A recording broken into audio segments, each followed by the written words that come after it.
Hello friends, welcome back to my channel. तर आजच्या लेक्चरमध्ये आपल्याला strcmp हा फंक्शन आणि strcat हा फंक्शन बघायचा आहे. str म्हणजे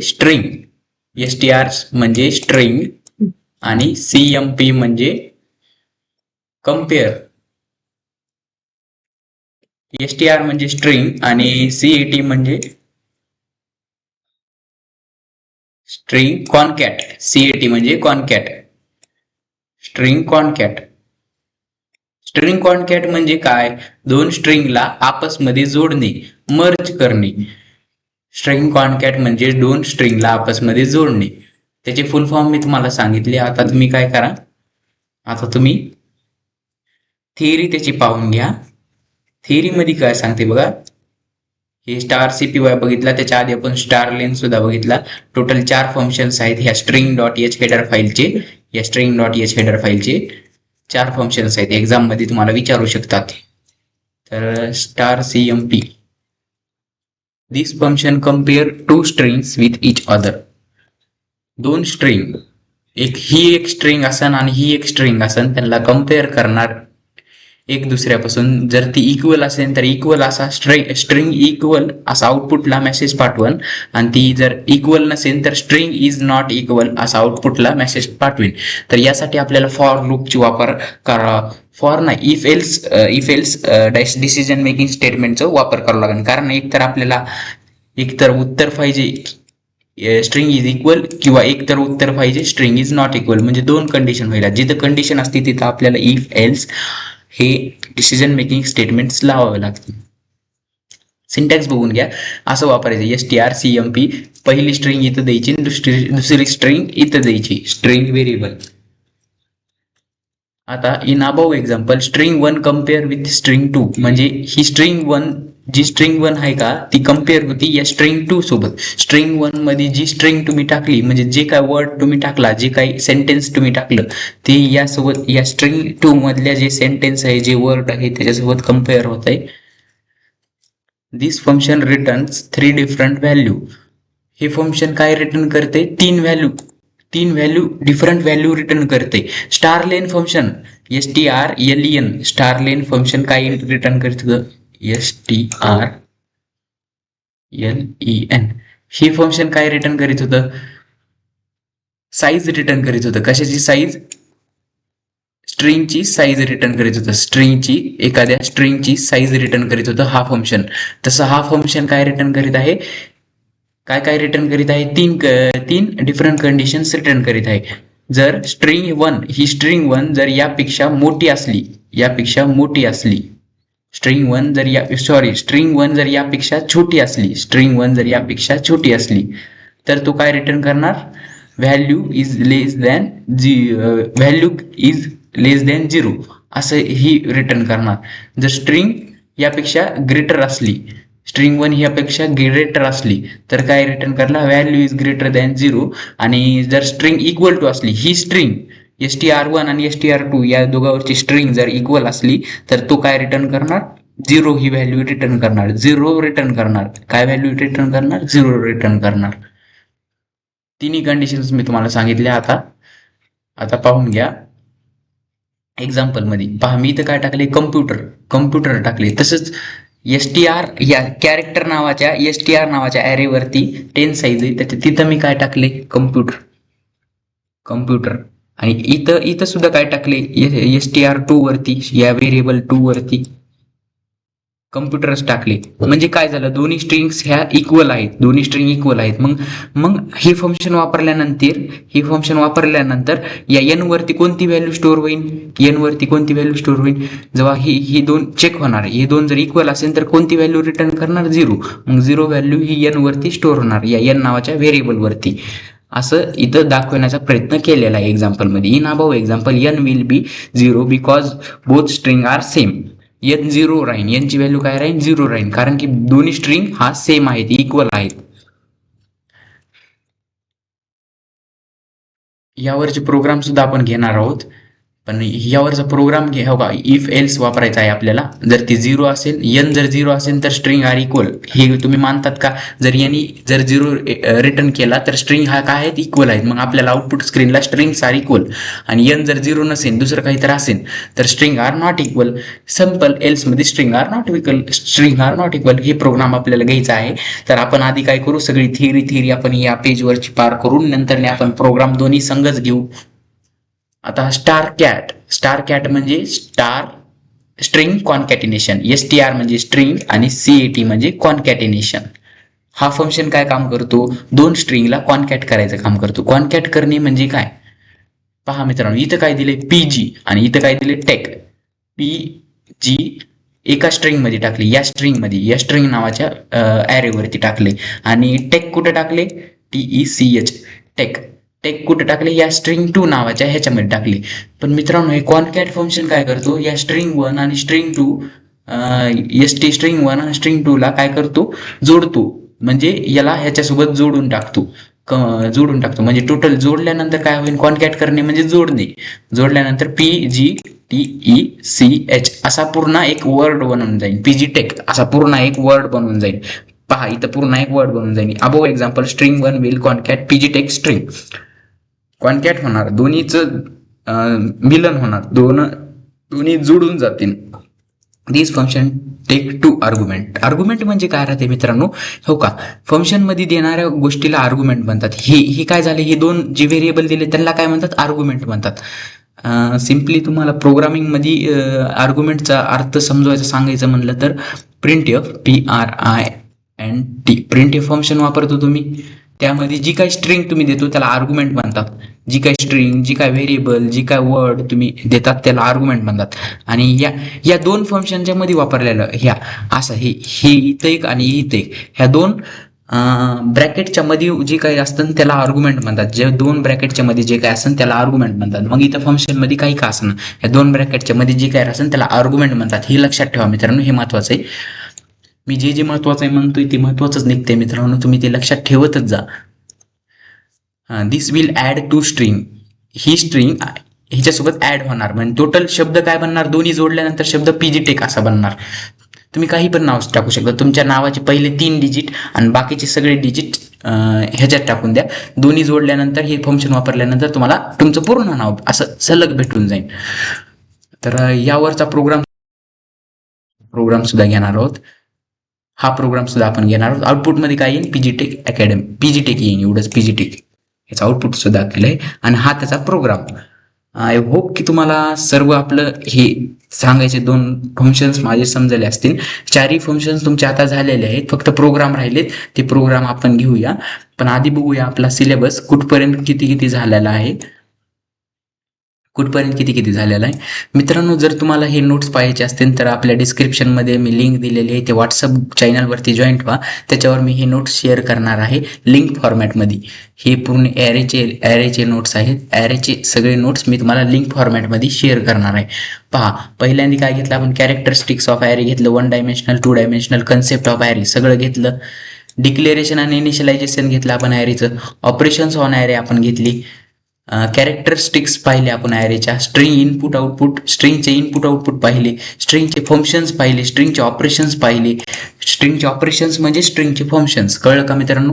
introduction to feature of structure, declaration, initialization and array structure. Structure आपल्याला बघायचं मित्रांनो. हे स्ट्रक्चर जे काय आहे का ते आपल्याला बघायचंय. त्याच्यामध्ये आपल्याला टाईप डेप नावाचा कीवर्ड, एन्युमिलेटेड डाटा टाईप, हे 2 बघायचे आहेत आपल्याला, प्रीडिफाईन डाटा टाईप. तर टेन्शन घेऊ नका मित्रांनो. आय होप की तुम्हाला आपलं लेक्चर समजत असेल. आणि हे नोट्स जर तुम्हाला पाहायचे असतील तर तुम्ही आपल्या व्हॉट्सअप चॅनलवरती जॉईन व्हा. त्या व्हॉट्सअप चॅनलवरती तुम्हाला नोट्स तुमच्या व्हॉट्सअप ग्रुपवरती शेअर केली जातील, लिंकमध्ये शेअर केले जातील. डिस्क्रिप्शनमध्ये लिंक आहे, डिस्क्रिप्शन बॉक्समध्ये लिंक आहे, तिथून जाऊन तुम्ही ते डाउनलोड, चॅनल जॉईन व्हा. चॅनलवरती तुमच्या लवकरच मी शेअर करणार आहे. आणि चला तर आता आपण आपले 2 फंक्शनवरचे प्रोग्राम बघू. ते 2 function star CMP, star cat, हे 2 फंक्शनवरचे प्रोग्राम घेऊ. Let's go. तर मित्रांनो, आधी आपण स्टार CMP याचा प्रोग्राम घेणार आहोत.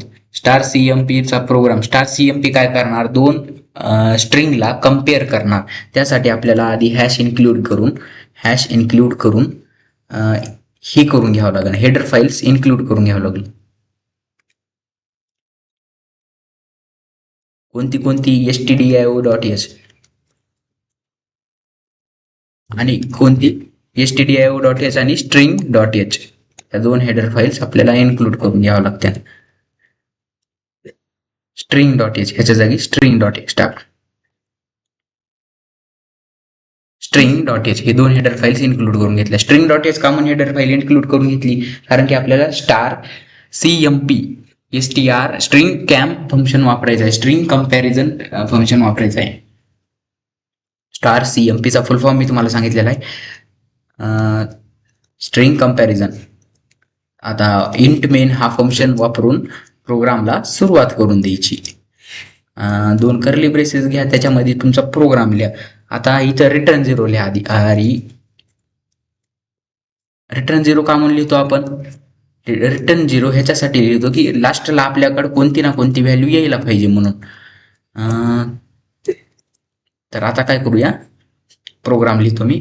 इंट नाही, इंट पण घ्यायचे आपल्याला कारण की एक व्हॅल्यू आपल्याला एन वरती स्टोअर करावं लागेल, एन नावाच्या व्हेरिएबल वरती, ज्याच्यावर आपण 0 हे हे लागेल आपल्याला. इंट पण घेऊ आपण, पण आधी क्यार वरती क्यार नावाचा हे करायचा. स्ट्रिंग 1 पहिली स्ट्रिंग ए वरती मी स्टोअर करतो, पहिली स्ट्रिंग ए नावाच्या ॲरे वरती स्टोअर करतो. तुम्ही ॲरेचं नाव काही पण घेऊ शकता, ते तुमची मर्जी राहील. ॲरेचं नाव तुम्ही काही पण घेऊ शकता. आणि त्यावरती मी कोणती स्ट्रिंग स्टोअर करीत आहे, त्यावरती मी काय स्ट्रिंग स्टोअर करू, कम्प्युटर स्ट्रिंग स्टोअर करतो. COMPUTER कम्प्युटर, कारण की तुमची ब्रँचच कम्प्युटर आहे म्हणून आपण कम्प्युटर स्ट्रिंग स्टोअर करणार. का मेकॅनिकल करू? नाही, मेकॅनिकल विषय सुद्धा नाही, कम्प्युटर ब्रँचेस बेस्ट आहे. पहा आता इथं सुद्धा कम्प्युटरच टाकायचं. कम्प्युटर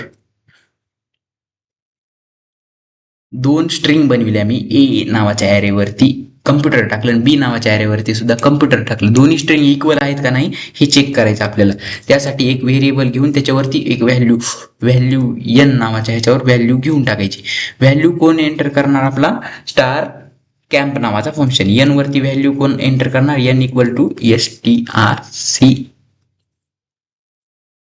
स्टार कॅम्प नावाचा फंक्शन. याच्यामध्ये काय द्यायचे? पहिली स्ट्रिंग काय आहे? ए, कॉमा देऊन दुसरी स्ट्रिंग द्यायची बी. दुसरी स्ट्रिंग काय आहे? पहिली स्ट्रिंग ए आणि दुसरी स्ट्रिंग बी असे देऊन टाकायचे. आता काय करणार? या ए मध्ये आणि या बी मध्ये कम्पेअर करणार. कोण? हा स्टार कॅम्प फंक्शन. याच्या दोन जर स्ट्रिंग इक्वल असेल तर काय रिटर्न करणार? तो 0 रिटर्न करणार. 0 व्हॅल्यू कोणती रिटर्न करणार? 0 व्हॅल्यू कशावर टाकणार? या एन नावाच्या व्हेरिएबल वरती. तर एन नावाच्या व्हेरिएबल वरती 0 व्हॅल्यू एंटर होणार या इथून. आणि त्यानंतर आपल्याला 0 व्हॅल्यू आली एन मध्ये, पण आपल्याला आउटपुट स्क्रीनला काय पाठवायचे? स्ट्रिंग आर इक्वल और स्ट्रिंग आर नॉट इक्वल हे दोनच सेंटेन्स आपल्याला एक्नॉलेजमेंट म्हणून टाकायचे आहेत. संदेश पाठवायचा आहे, मेसेज पाठवायचा आहे. त्यासाठी आपण इफ डिसिजन मेकिंग स्टेटमेंट लावणार. कारण का? तिथं दोनच कंडिशन हे होत्यात, दोनच कंडिशन लागू होत्यात. एकतर ते काय असेल? इक्वल असेल आणि एकतर ते अनइक्वल असेल. जेव्हा एन हा 0 असेल, हा एन जेव्हा 0 असेल तेव्हा काय होईल? 0 असला म्हणजे काय झालं? हे इक्वल आहेत म्हणजे इथं काय टाकणार आपण? Strings are equal. प्रिंटएफ फंक्शनच्या द्वारा आपण काय टाकणार? Strings are equal. स्ट्रिंग्स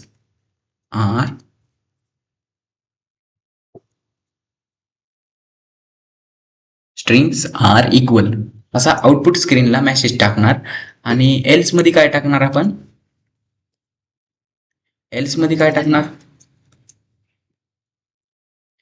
जर ती 0 नसेल, जर एन हे इक्वल टू 0 नसेल म्हणजे एन ची व्हॅल्यू जर 0 नसेल तर काय डिस्प्ले होणार? स्ट्रिंग्स आर नॉट इक्वल असं आउटपुट स्क्रीनला डिस्प्ले होणार.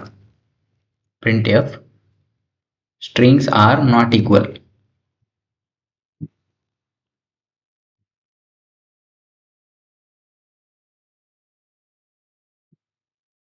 QUAL equal not equal. Strings are not equal असं आउटपुट स्क्रीनला डिस्प्ले होणार. पहा मित्रांनो, आता आपण आपला प्रोग्राम रन करून बघूया काय होतं ते. पहा स्ट्रिंग्स आर इक्वल. पहा स्ट्रिंग्स आर इक्वल आले म्हणजे आपली स्ट्रिंग्स दोन्ही इक्वल आहेत. ही कम्प्युटर आणि कम्प्युटर इक्वल आहे म्हणून स्ट्रिंग आर इक्वल हे आउटपुट स्क्रीनला आलेलं आहे. कारण की यांची व्हॅल्यू 0 झाली आणि ही कंडिशन ट्रू झाली. कंडिशन ट्रू झाल्यावर ही इथं ही प्रिंट करते. कंडिशन जर फॉल्स झाली असती तर एल्स ब्लॉक एक्झिक्यूट केला असता. हे तर तुम्हाला सर्वांना माहितीच आहे. यालाच तर प्रोग्राम म्हणतात मित्रांनो. पण इथं जर मी दुसरी स्ट्रिंग दिली असती, समजा कम्प्युटरच्या जागी मेकॅनिकल दिली असती. पहा स्ट्रिंग्स आर नॉट इक्वल, दोन्ही स्ट्रिंग इक्वल नाही. कम्प्युटर इक्वल आहे का, मेकॅनिकल इक्वल आहे का? नाही. स्ट्रिंग म्हणजे हे वर्ड इक्वल आहेत का? सगळे नाही. तर मित्रांनो, जरी तुम्ही असं कम्प्युटरमध्ये COM कम्प्युटर असं टाकलं, आता हे इक्वल असेल का नाही असेल? तर मित्रांनो हे इक्वल नॉट इक्वलच येईल. ह्याला सुद्धा नॉट इक्वलच येईल. कारण का? कारण हे कॅपिटल मध्ये आणि इथं स्मॉल मध्ये. पहा नॉट इक्वलच येईल. स्ट्रिंग्स आर नॉट इक्वल आलं का ना आउटपुटला? का म्हणून आलं? कारण की इथं कॅपिटल मध्ये आहे ना, इथं स्मॉल मध्ये. इथं सी कसं आहे कॅपिटल, इथं सी कसं आहे स्मॉल आहे. त्याला कॅपिटल बनवायचं, कॅपिटल सी करून टाकायचं मग त्याच्यासाठी. मग आता याच्याद्वारे काय होणार? हा प्रोग्राम रन होणार. पहा तुम्ही स्ट्रिंग्स आर इक्वल, कोणती पण स्ट्रिंग तुम्ही देऊ शकता. तर आता मी COM कट करतो, इकडून सुद्धा COM कट करतो. PUTER पुटर दिलं. Strings are equal. पहा दोन्ही स्ट्रिंग इक्वल आहेत. ही इक्वल आहे. कोणती पण स्ट्रिंग तुम्ही देऊ शकतो. राम श्याम तुमचं नाव सुद्धा देऊ शकतो. आय होप की तुम्हाला हा प्रोग्राम समजला असेल. आता कोणता प्रोग्राम घ्यायचा आपल्याला?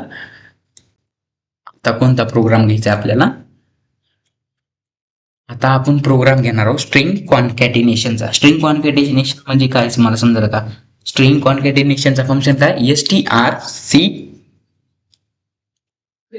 थांबा, ही तर लागणार नाही आपल्याला. त्याला, कारण की कोणती व्हॅल्यू तर स्टोअर करायची नाही आपल्याला. String कॉन्कॅटिनेशन.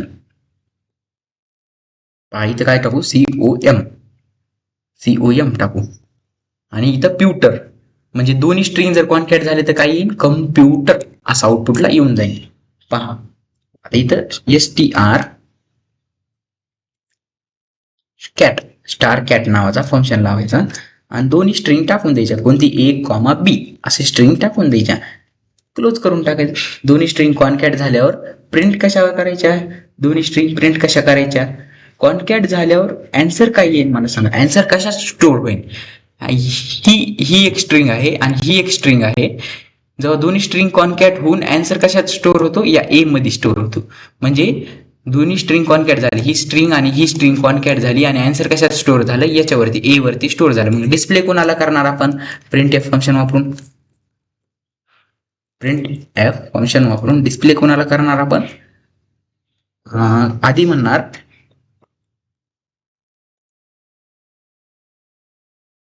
कॉन्कॅटेड string is equal to करून %s देणार. येस का? कारण स्ट्रिंग ही कॅरेक्टर मध्ये आहे. इथं A डिस्प्ले करणार मी. ए का म्हणून डिस्प्ले केला मी? कारण की A वरती ही व्हॅल्यू स्टोअर होणार आहे. कोणती व्हॅल्यू? ही कंबाईन करून जी व्हॅल्यू ही A वरती स्टोअर होणार. या दोन्हीची कंबाईन व्हॅल्यू या A वरती स्टोअर होणार.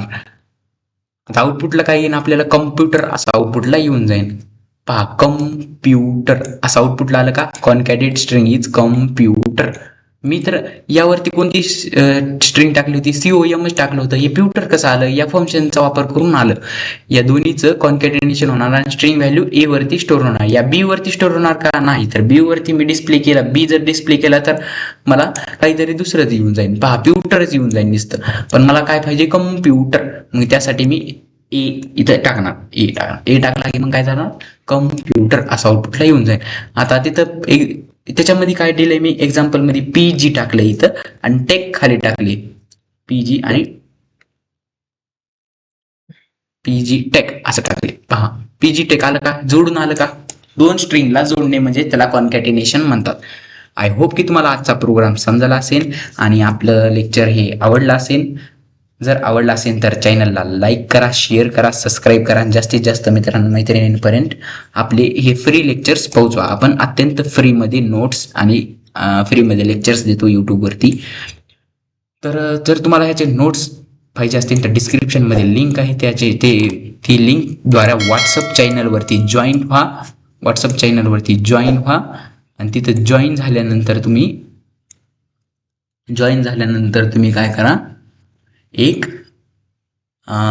लिंक तिथं दिलेली राहते, त्या लिंकवर क्लिक करून तुम्हाला युनिट 1चे युनिट 2चे नोट्स भेटतील. त्या नोट्स तुम्ही पाहून घ्या आणि युनिट 3चे सुद्धा नोट्स मी लवकरच त्यावरती टाकणार आहे, तर टेन्शन घेऊ नका. आय होप की तुमचा युनिट टेस्ट पर्यंत आपला सिलेबस सगळा संपून जाईल. Bye bye.